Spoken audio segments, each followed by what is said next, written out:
Hey, welcome back to Midas Letter Live. My guest this segment is Ron Gershoni. He's the co-founder and CEO of Jetty Extracts, wholly owned subsidiary of Cannex Capital when the deal closes. When that'll be? At some point near in the future. Keep watching here to find out. Ron, thanks for joining me today. First time on the show. I'm excited. Are you excited? Absolutely. Okay. Happy to be here. I'll try not to let you down. You didn't bring any Jetty Extracts with you, did you? Unfortunately, I couldn't bring them over the border, but when you come visit us, okay. All right. It's now legal in California, and we'll be happy to get you set up. I will bring my appetite. So tell me about Jetty. How'd you get started, and how'd you get into the extracts game? So we founded Jetty in 2013, myself along with two friends. My father became a medical cannabis patient to help him sleep due to severe back pain. And at the time, a friend of mine who was a cultivator pulled out a vape pen and said, hey, we could make these. And that was sort of the genesis of how we started. My background's in CPG, and I believed at that time, and I still believe today, that the biggest and most scalable opportunities in the cannabis space will be brands, and that the biggest brands will be born in California. Ah, okay. So tell me about the cannabis market in California.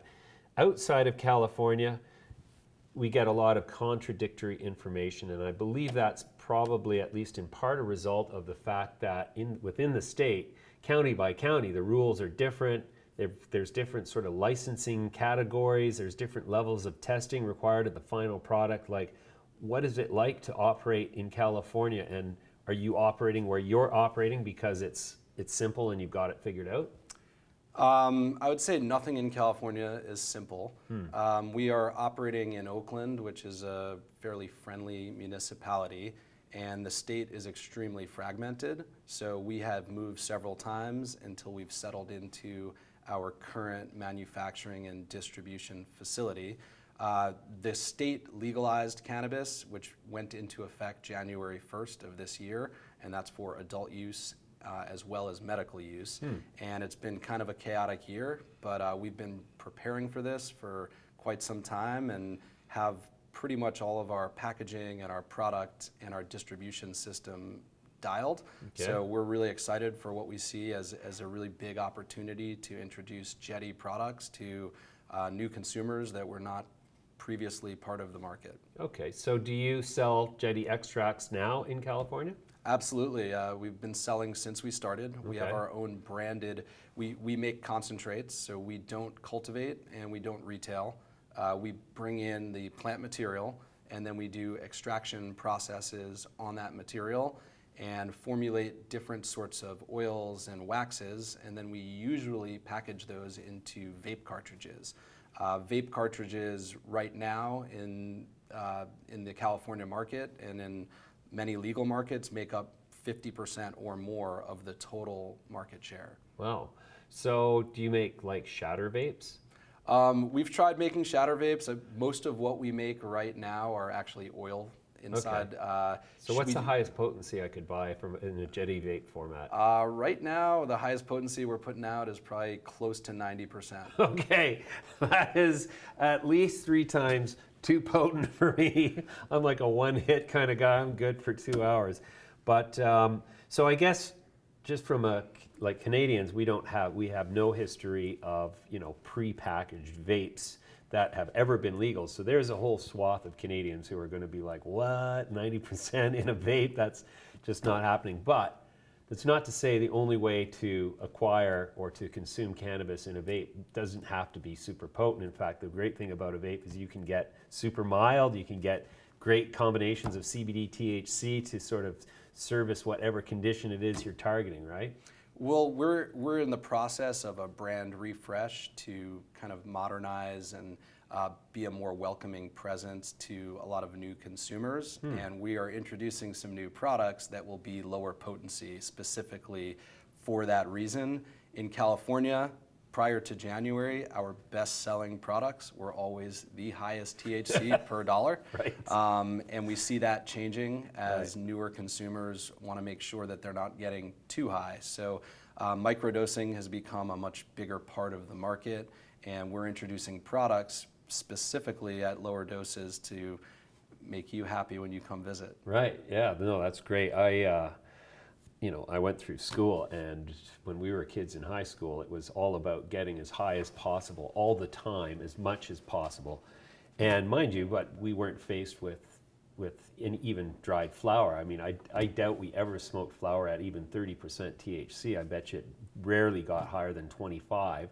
And I believe that potency of cannabis would have originated in California, because I'm talking back in the 70s, we used to get it from Mexico and Colombia. In the 80s, that's when the whole Sensimilla sort of boom started happening out of California, which triggered all the double down on law enforcement and actually catalyzed the BC underground grow scene. So it's kind of, I feel like, especially in Vancouver, where I lived for 26 years, it feels like we're related to California.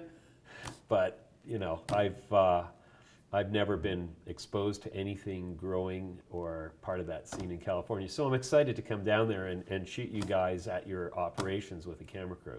Well, the purity and the potency have certainly increased substantially since the days that you're speaking about. Right. And I think when you come down, and when other Canadians, or really anyone from any other market, comes to California, what they see on the shelves is a very sophisticated, advanced market. The low barriers to entry have really fostered innovative products and innovative branding, and the quality and selection in California dispensaries is years ahead of almost any other market in the world. Yeah, so when I walk into a well-stocked dispensary in a prime location in LA or Oakland, I've got not just Jetty vapes, but I've got hundreds of different brands of vapes and concoctions and combinations and formulations to choose from at this point? You already have that. Really? The market is shaking out a little bit, and the costs of compliance in this transition are significant.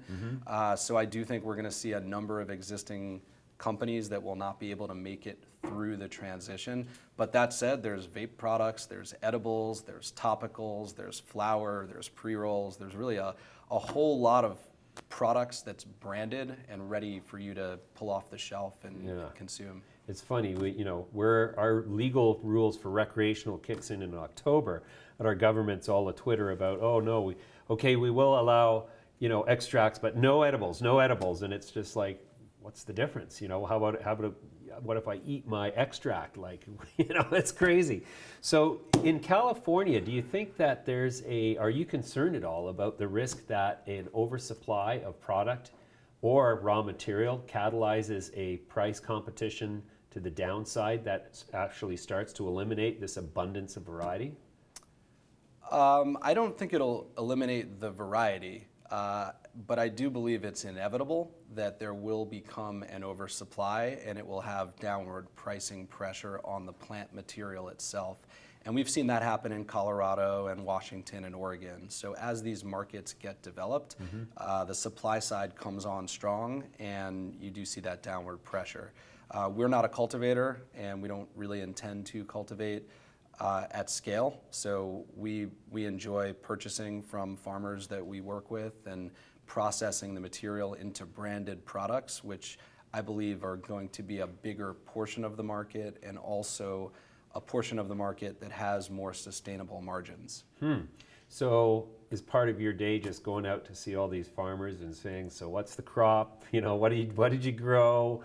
And trying it out and saying, oh yeah, okay, we'll take that. Unfortunately, I don't get to do that too much anymore, but years ago... You need somebody too? I'm putting up my hand. We've all done plenty of that. Yeah. At this point, we're a larger buyer, and we have really solid relationships with some larger suppliers. Oh, interesting. But we've all spent a lot of time out at farms and really enjoy supporting some of the small farmers that help build up the industry. Sure. And so what part of California do you source most of your raw material from? Most of our material is coming from Mendocino County and Nevada County. And Nevada County, not Humboldt. We also source from Humboldt. We kind of are very selective about who we work with, and we specifically want to test everything before we start processing it to be sure it's free of pesticides. And so we'll select out strains that we're looking for from different areas, but currently Humboldt is not the majority of what we run. Right. So your relationship with Cannex, What is that going to accomplish for Jetty Extracts as a national brand in the United States? So it became clear as the regulations were presented to the California companies that capital was going to be required in order to survive and to thrive. And so we went out looking for some capital partners, and what we found in Cannex is a real operation, and it's proven in the fact that they are number one in the state of Washington every month in as far as production and processing. We see a lot of synergies with their operational expertise.